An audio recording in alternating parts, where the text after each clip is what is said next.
আসসালামু আলাইকুম। আশা করি সবাই ভালো আছেন।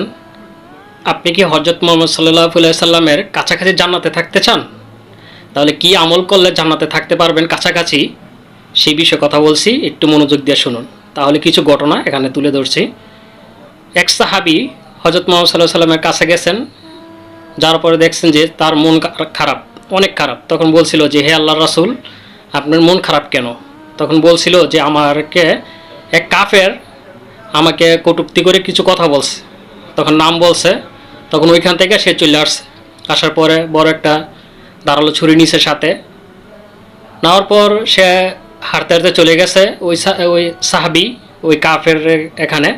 যাওয়ার পরে বলতেছে যে, ভাই আপনি কি উমুক? বলতেছে, হ্যাঁ আমি উমুক। তো ওই যে কাফের, ওনার কাছে একটা তরবারি ছিল।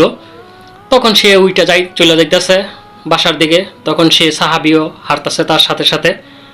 তখন রাস্তার মাঝে আজান হয়ে গেছে, আজান দিছে। তখন এখন যদি সে নামাজ পড়ে তাহলে এই দিক দিয়ে কাফের চলে যাব, আর কাফেরও ধরতে গেলে নামাজ চলে যাব। দেখেন নামাজরে তারা সাহাবিরা কত গুরুত্ব মনে করছে। তখন ওই সাহাবি হাঁটা অবস্থায় নামাজ পড়ছে।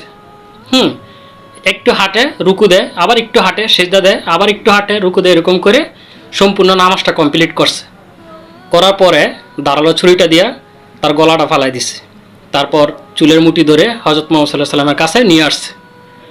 আসার পরে বলতেছে যে, হে আল্লাহর রাসূল, তার গলাটা আমি আপনার সামনে নিয়ে আসছি। তখন হযরত মুহাম্মদ সাল্লাল্লাহু আলাইহি সাল্লাম এত খুশি হয়েছে, হওয়ার পরে বলতেছে যে, সাহাবী তুমি কি চাও আমার কাছে? তখন বলতেছে, আল্লাহর রাসূল, আপনার থেকে আমি আপনার হাতের লাঠিটা চাচ্ছি। তখন বলতেছে, লাঠি কেন? হ্যাঁ এটা আমার দরকার আছে, প্রয়োজন আছে। তখন সে তার ঘরে নিছে, নেওয়ার পরে ছেলেদের ডাকছে। ডাকার পরে বলতেছে, এইটা শোকেসের ভিতরে রেখে দাও, আমি মৃত্যুর পরে আমার সাথে দিয়ে দিবে। তখন সাহাবীর ছেলেরা জিজ্ঞেস করছিল, হে বাবা কেন আপনার সাথে এই লাইটা দিয়ে দিব? তখন হাসরের ময়দানে এই সাহাবী বলবে যে, হে আল্লাহ, হযরত মুহাম্মদ সাল্লাল্লাহু আলাইহি সাল্লামকে খুশি করেছিলাম, খুশি করার পর উনি আমাকে এই লাঠিটা দিয়েছে, এই লাঠির বদলতে আপনি আমাকে মাফ করে দেন। এখানে মেন উদ্দেশ্য কথাটা বলা হয়েছে নামাজের গুরুত্বটা, যে দেখেন ভাই নামাজ তারা কি মনে করছে, এই দুনিয়ার ফিকির নিয়ে চিন্তা করে নাই। আমার আপনার মতো নামাজকে তারা প্রাধান্য দিছে, যে নামাজ ছাড়া কোনো কিছু নাই। তো এই গেল এক সাহাবীর ঘটনা। আরেকটা সাহাবীর কথা বলতেছি। যেই কোনো কারণবশতে হযরত মুহাম্মদ সাল্লাল্লাহু আলাইহি সাল্লামকে সে খুশি করেছে। তখন বলতেছে যে, হে সাহাবী তুমি কি চাও আমার কাছ থেকে? তখন বলতেছে যে, আল্লাহর রাসূল, আপনার সাথে আপনার সাথে আমি জান্নাতে থাকতে চাই। তখন বলতেছে যে, আমি হচ্ছি নবী, আল্লাহর প্রিয় নবী, আমি যে জান্নাতে থাকবো সেই জান্নাতে যদি আমি ছাড়া তো কেউ থাকতে পারবো না, কোনো নবী আমার মতো এত সম্মান বা কেউ পাবে না, তা আমার সাথে তো কেউ জান্নাতে যাইতে পারবে না, তুমি একটা কাজ করতে পারো। তখন বলতেছে যে না। যখন বলছে তুমি একটা কাজ করতে পারো, তুমি অন্য কিছু চাও, তখন বলছে না আল্লাহর রাসূল, না আমি এইটাই চাই, আপনার সাথে জান্নাতে থাকতে চাই।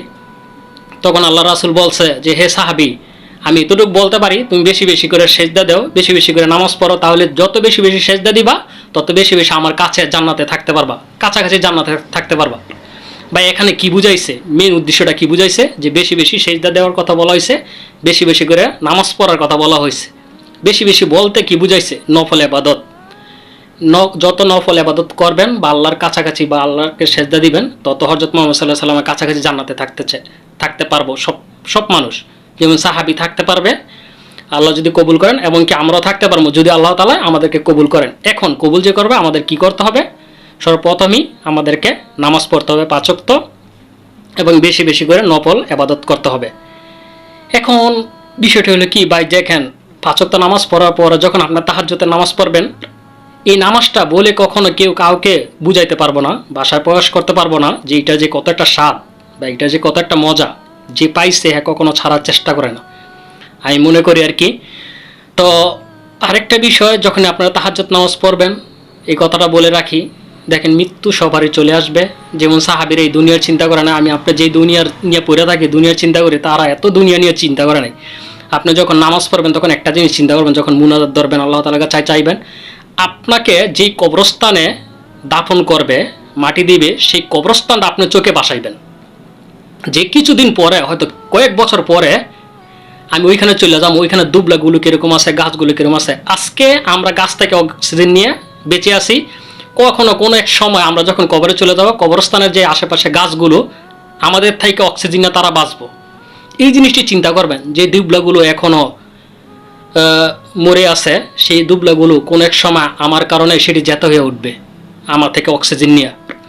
অতএব ভাই সবসময় নামাজ পড়বো, আল্লাহ তাআলার কাছে মাপ চাইবো, এখন বেশি বেশি আল্লাহ তাআলার কাছে ক্ষমা চাইবো, আল্লাহ যেন আমাদেরকে সবসময় ক্ষমা করে দেন।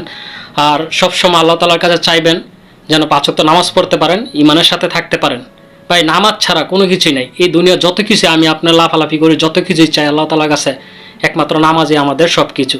যখন আল্লাহ তাআলার কাছে মুনাজাত করবেন তখন আপনি একটা জিনিস চিন্তা করবেন, আদম আলাইহিস সালাম কত বছর আগে চলে গেছে, কত বছর আগে চলে গেছে, এখন পর্যন্ত যে মানুষগুলো মারা গেছে তারা যদি জাহান্নামে যায় তাহলে কত বছর ধরে জাহান্নামে জ্বলতেছে, আর যারা জান্নাতে গেছে তারা কত বছর ধরে জান্নাতে আছে।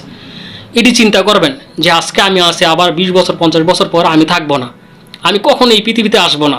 এই কিছুদিন দুনিয়া দিয়ে যেন আখিরাতের কামাই করতে পারি, আর বেশি বেশি সেজদা দিতে পারি, বেশি বেশি নফল ইবাদত করতে পারি ফরজের পাশাপাশি। আল্লাহ যেন আমাদের সবাইকে কবুল করে এবং হযরত মুহাম্মদ সাল্লাল্লাহু আলাইহি সাল্লামের কাছাকাছি জান্নাতে থাকতে পারি। আমার কথায় বা কোনো কিছু ভুল হয়ে থাকলে ক্ষমার দৃষ্টিতে দেখবেন, সব আমল করার চেষ্টা করবেন। আসসালামু আলাইকুম।